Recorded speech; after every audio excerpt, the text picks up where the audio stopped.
हरे कृष्णा। तो आज हम लोग जो है भगवत गीता के इसमें द्वितीय अध्याय के 11वें श्लोक की पुनरावृत्ति फिर से करेंगे और उसके कुछ पॉइंट्स को आज हम डिस्कस करेंगे। और कल हमने भी डिस्कस किया था कि यहाँ से जो है द्वितीय अध्याय का जो है मेन गीता का सार जो है शुरू हो जाता है। कैसे? क्योंकि भगवान जो है यहाँ पे आचार्य का गुरु का पद संभालते हैं और उसके बाद गुरु जो है वो सांख्य योग सिखाना प्रारंभ करते हैं। एक एनालिटिकल स्टडी जो है वो बताना शुरू करते हैं। वो किसके लिए है? वो हम सब के लिए है। जब हमें ये पता चलता है कि आत्मा और शरीर में क्या अंतर है, इस अंतर को जो है उन्होंने डिटेल में समझाया है। श्लोका संख्या 30 तक हमको यही बताया गया है। और जितनी अच्छी तरीके से हम ये समझ लेंगे कि शरीर और आत्मा में क्या अंतर है, किस तरीके से आत्मा जो है दूसरे शरीरों में जाती है, परिवर्तित होती है।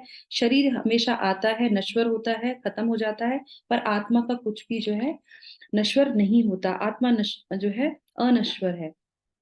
और इसी बात को अर्जुन को जो है भगवान कृष्ण यहाँ पे क्या कहते हैं कि जो विद्वान होते हैं, जो पंडित होते हैं, क्योंकि तुम जो है पंडितों जैसी बातें कर रहे हो, पर जो पंडित होते हैं उनको ये ज्ञान होता है कि जो जिसने जन्म लिया है उसकी मृत्यु होगी। इसीलिए वो जन्म के लिए और मृत्यु के लिए शोक नहीं करते हैं। तो दो बातें यहाँ पे आती हैं, वो क्या है उसको हम आज समझेंगे। शुरू करते हैं प्रार्थनाओं के साथ, ठीक है।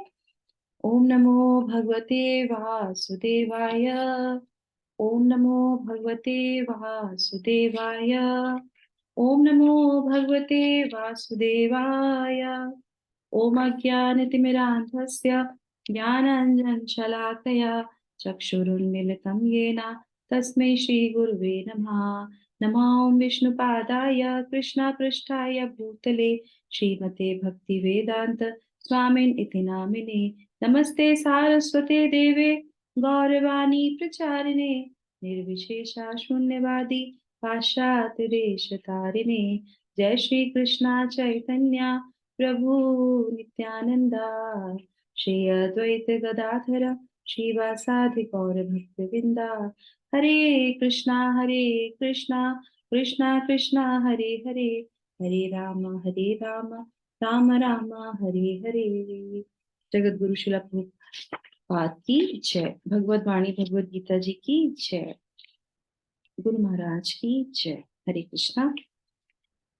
तो श्लोका संख्या हम लोगों ने कल श्लोक हम लोगों ने पढ़ लिया था, तो आज श्लोक पढ़ने की आवश्यकता नहीं है। बस दो तथ्य जो मैं आपको बताना चाहती हूँ उसके मैं पॉइंट पे मैं आ जाती हूँ। तो यहाँ पे जो पॉइंट्स हैं वो ये हैं कि आवश्यकता से अधिक हमें शोक नहीं करना चाहिए, जो इस श्लोक से हमें मिलता है, जिसमें बोलते हैं गताशून अगतांशूनश्च, है ना। बार बार शोक नहीं करना चाहिए। और विद्वान दो लोगों के, अब मृत्यु से पहले और मृत्यु के बाद, तो अर्जुन किस चीज के लिए शोक कर रहा था? मृत्यु मृत्यु के बाद का कि मृत्यु से पहले का? कौन बताएगा? माता जी, मृत्यु से पहले का।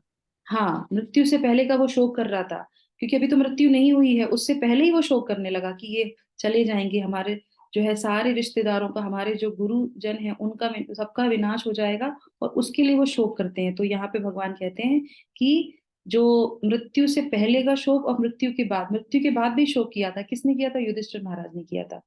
तो दोनों ही अपनी जगह पे गलत होते हैं। तो इस तरीके से, पर यहाँ पे एक शिक्षा क्या मिलती है कि अगर हमारा परिवार का कोई सदस्य जाता है तो शोक तो होता ही है, और वो शोक नॉर्मल है।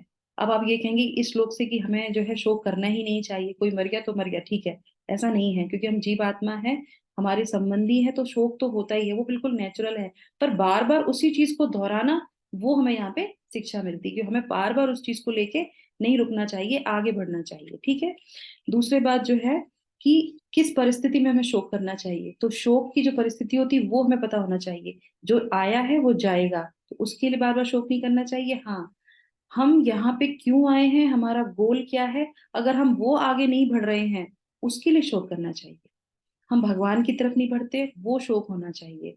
हमारे बच्चे भगवान की तरफ नहीं बढ़ते, वो हमारे लिए शोक होना चाहिए। हम समाज के लिए कुछ नहीं कर पा रहे, हमें उसका शोक होना चाहिए। और ये सारे शोक अगर हमारे अंदर उठते हैं तो हम गुरु की सहायता लेते हैं, गुरु से उस चीज के बारे में हमें पूछना चाहिए। दूसरी बात, एक चीज और थी, यहाँ पे पंडिता जो है शब्द आया है, तो भगवान कहते हैं कि तुम्हें धर्मशास्त्र की बहुत ज्ञान है।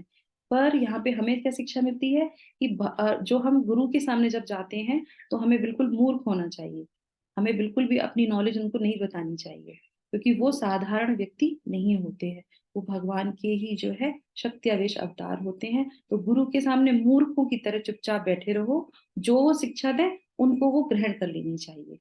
और हमारे जीवन में क्या चल रहा है, जो दुख है, जो संताप है, उनके बारे में हमें अपने गुरु से बोलना चाहिए, भगवान से गिड़गिड़ाना चाहिए। समाज में उस चीज को बोलेंगे तो हमें सिर्फ निरादर ही मिलेगा। ठीक है, तो ये बातों को हमने इस अध्याय, इस श्लोक से जाना। तो बाद में इसमें यस इसके बारे में और यही चीजें जो है भगवान जो है अर्जुन को सिखाएंगे अगले के श्लोकों में, जो कि श्लोक संख्या 30 तक जाएगा, एनालिटिकल स्टडी। और आप सभी से मेरी प्रार्थना है कि आप लोग जो है नोट्स बनाते रहिए, लिखते रहिए, जिससे कि आपको याद रहे। ठीक है, और मैंने इस अध्याय के 4 विभाग किए थे। जल्दी से कोई माता जी मुझे, प्रभु जी बता दीजिए 4 भाग कौन कौन से थे, क्या नाम था उनका? GITA। DITA, very nice. क्या हुआ इसका मतलब? गीता। गीता, यस। तो एक भाग का जी, गुरु के बारे में, वो हम लोगों ने बात कर लिया। अब आगे जो है अब इसके बारे में कि ITA से क्या होगा, वो 12वें श्लोक से हम लोग जानेंगे। ठीक है, तो 4 विभाग हैं, एक विभाग पूरा हो गया। अब कल से हम लोग दूसरा विभाग प्रारंभ करेंगे, अध्याय 2 का। ठीक है, तो यहीं पे इसको विराम करते हैं। हरे कृष्णा। जगत गुरु शिला प्रभुपाद की जय।